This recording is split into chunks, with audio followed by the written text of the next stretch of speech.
4 August আমরা ঢাকা বিশ্ববিদ্যালয় সহ সাধারণ জনতা মিলে আমাদের আন্দোলনের পয়েন্ট ছিল হাইকোর্ট এবং এই মোড় সংলগ্ন।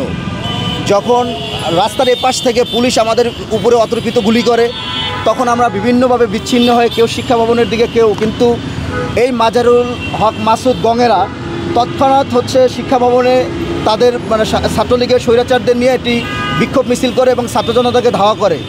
আমার প্রশ্ন হচ্ছে, একটা শিক্ষা ক্যাডারে নিযুক্ত কর্মকর্তারা তারা ছাত্রদের পক্ষে থাকবে, সাধারণ ছাত্রদের, কিন্তু তাদের ছাত্ররা রাস্তার অপর পাশে গুলিবিদ্ধ হয়, কিন্তু তারা এ পাশে মিছিল করে। তাহলে এই স্বৈরাচার সরকারি কর্মকর্তারা এখনও কিভাবে সরকারি পদে বহাল থাকে? আমার প্রশ্ন। আমি অবিলম্বে গং মাসুদ সহ এবং এই উল্লেখিত মিছিলে যারা অংশগ্রহণ করেছিল প্রত্যেকের অব্যাহতি এবং শাস্তি চাই।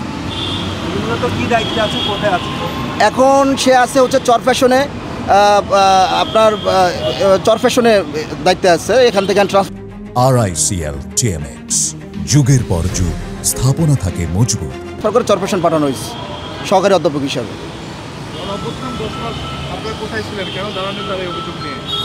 দাঁড়ানোর অভিযোগ নিয়ে কারণ আমাদের কাছে উক্ত লিস্টগুলো ছিল না, কারা কারা ভিডিওগুলো আসতো, সময় লাগছে। কারণ আপনি জানেন, গণ অভ্যুত্থান 10 মাস হয়ে গেলেও এখনও এই ভবনের ভিতরে স্বৈরাচাররা আছে। এখন সিসি ফুটেজ ক্যামেরা তো চাইলে আপনি আমি সহজেই, আর যখনই আমাদের চোখের সামনে সিসি ক্যামেরার ফুটেজ আসছে, আমরা তাৎক্ষণিক ব্যবস্থা নিয়েছি।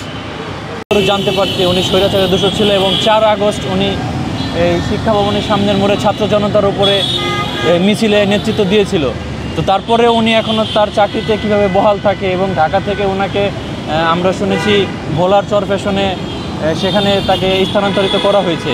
এখন তিনি কিভাবে এখনও বহাল থাকে এই প্রশ্ন আমাদের সরকারের কাছে, এবং আমরা তার পদত্যাগ দাবি করছি।